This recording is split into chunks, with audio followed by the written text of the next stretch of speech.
నమస్కారం. ఈరోజు మనం ఒక అద్భుతమైన, ఎంతో పురాతనమైన క్షేత్రం గురించి తెలుసుకోబోతున్నాం.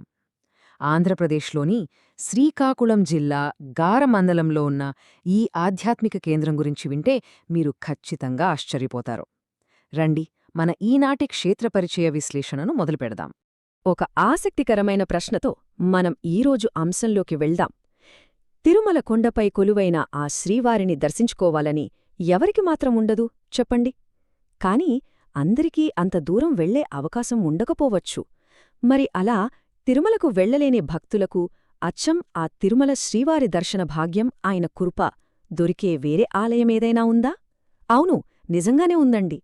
ఎంతో ఆధ్యాత్మిక ప్రాముఖ్యత ఉన్న ఒక అద్భుతమైన స్థానిక రహస్యం అది. అదేంటో ఇప్పుడు చూద్దాం. ఇక సావరవల్లి శ్రీ వెంకటేశ్వరస్వామి ఆలయం విషయానికొస్తే, ముందుగా ఈ ఆలయ స్థల పురాణం, అలాగే ప్రాచీన చరిత్ర ఏంటో చూద్దాం. పురాణాల ప్రకారం చూస్తే ఇదొక అద్భుతమైన కథ. ఒకప్పుడు ఈ ప్రశాంతమైన ప్రాంతంలో ఎంతోమంది ఋషులు కఠోర తపస్సు ఆచరించేవారట. ఆ తపస్సుకు మెచ్చి సాక్షాత్తు ఆ శ్రీ మహావిష్ణువే ఇక్కడ వెంకటేశ్వరస్వామి రూపంలో ప్రత్యక్షమయ్యాడని భక్తుల ప్రగాఢ నమ్మకం. ఇంకేముంది, స్వామివారి సాక్షాత్కారం గురించి తెలిసేక చుట్టుపక్కల గ్రామాల ప్రజలంతా ఎంతో భక్తిశ్రద్ధలతో పూజించడం మొదలుపెట్టారు. అలా వారి అపారమైన భక్తి వల్ల ఈ ప్రాంతం ఒక గొప్ప తీర్థక్షేత్రంగా మారిపోయింది. ఈ సంఘటనలే ఈ క్షేత్రం యొక్క మూలాలను మనకు వివరిస్తున్నాయి.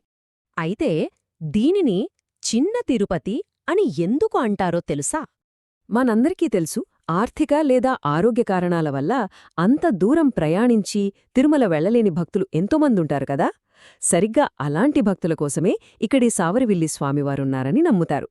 అచ్చం తిరుమల వెంకటేశ్వరుని వలె అదే కృపను, సమానమైన ఆశీసులను ఈ స్వామివారు ప్రసాదిస్తారట. అందుకే తిరుమలకు ప్రత్యామ్నాయంగా భక్తులకు ఎనలేని మానసిక ప్రశాంతతను ఇచ్చే ఈ గొప్ప ఆలయాన్ని చిన్న తిరుపతి అని భక్తిగా పిలుచుకుంటారు. ఇది ఆ పేరు వెనుకున్న అసలు కారణం.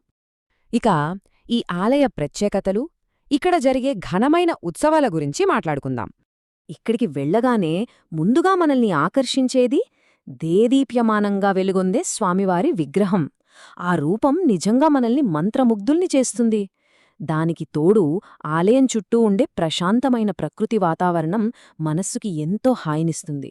ఇక ఉత్సవాల విషయానికొస్తే ప్రతి ఏడాది ఇక్కడ బ్రహ్మోత్సవాలను కన్నుల పండుగగా నిర్వహిస్తారు. ముఖ్యంగా వైకుంఠ ఏకాదశి, పవిత్రమైన శ్రావణమాసం, కార్తీక మాసాల్లో అయితే భక్తులు భారీగా తరలొచ్చి స్వామివారిని దర్శించుకుంటారు. ఆ సందే వేరుగా ఉంటుంది. భక్తుల విశ్వాసాలు, వాళ్లు సమర్పించే మొక్కుల గురించి ఇప్పుడు తెలుసుకుందాం. ఇక్కడికొచ్చే భక్తులు చాలా రకాల ఆకాంక్షలతో వస్తుంటారు.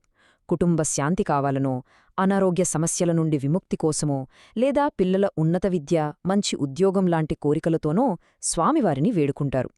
ఒకసారి తమ కష్టాలు తీరి ఆ కోరికలు నెరవేరాక వాళ్లు తమ కృతజ్ఞతను ఎలా చాటుకుంటారో తెలుసా? ఎంతో భక్తిశ్రద్ధలతో తలనీలాలు సమర్పించడం, పెద్ద ఎత్తున అన్నదానం చేయడం, ప్రత్యేక పూజలు చేయడం లాంటివి చేస్తారు. భక్తులకు స్వామివారిపై ఉన్న అపారమైన నమ్మకానికి ఇదొక నిదర్శనమని చెప్పొచ్చు. మరి ఇంతటి మహిమాన్వితమైన ఆలయానికి ఎలా చేరుకోవాలో చూద్దాం. ఇక్కడికి చేరుకోవడం చాలా సులభమండి. ముందుగా మీరు శ్రీకాకుళం పట్టణానికి చేరుకుంటే చాలు.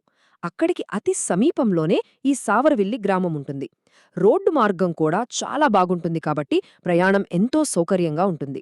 ఒకవేళ సొంత వాహనాలు లేకపోయినా కంగారు పడాల్సిన పనేలేదు. శ్రీకాకుళం నుండి సావర్విల్లికి వెళ్లడానికి లోకల్ బస్సులు, ఆటోలు నిరంతరం అందుబాటులోనే ఉంటాయి. కాబట్టి ఎవరైనా సరే ఏ ఇబ్బంది లేకుండా చాలా సునాయాసంగా ఈ క్షేత్రాన్ని దర్శించుకోవచ్చు. ఇక ముగింపుకు వద్దాం. మన ఈ విశ్లేషణ ద్వారా సావరవిల్లి వెంకటేశ్వరస్వామి ఆలయ ప్రాశస్త్యం, ఆ చరిత్ర, దాన్ని చిన్న తిరుపతిగా ఎందుకు పిలుస్తారో మనం వివరంగా తెలుసుకున్నాం కదా. మరి చివరగా ఒక చిన్న ఆలోచన. ఇన్ని ప్రత్యేకతలు, ఇంతటి ప్రాముఖ్యత ఉన్న ఆ సావరవిల్లి స్వామివారి ఆశీస్సులు పొందే సమయం మీకు ఆసన్నమైందా? ఆ చిన్న తిరుపతి ప్రశాంతతను, ఆ దైవిక కృపను ప్రత్యక్షంగా అనుభూతి చెందడానికి ఒకసారి అక్కడికి వెళ్లాల్సిన తరుణం ఇదేనేమో కదా.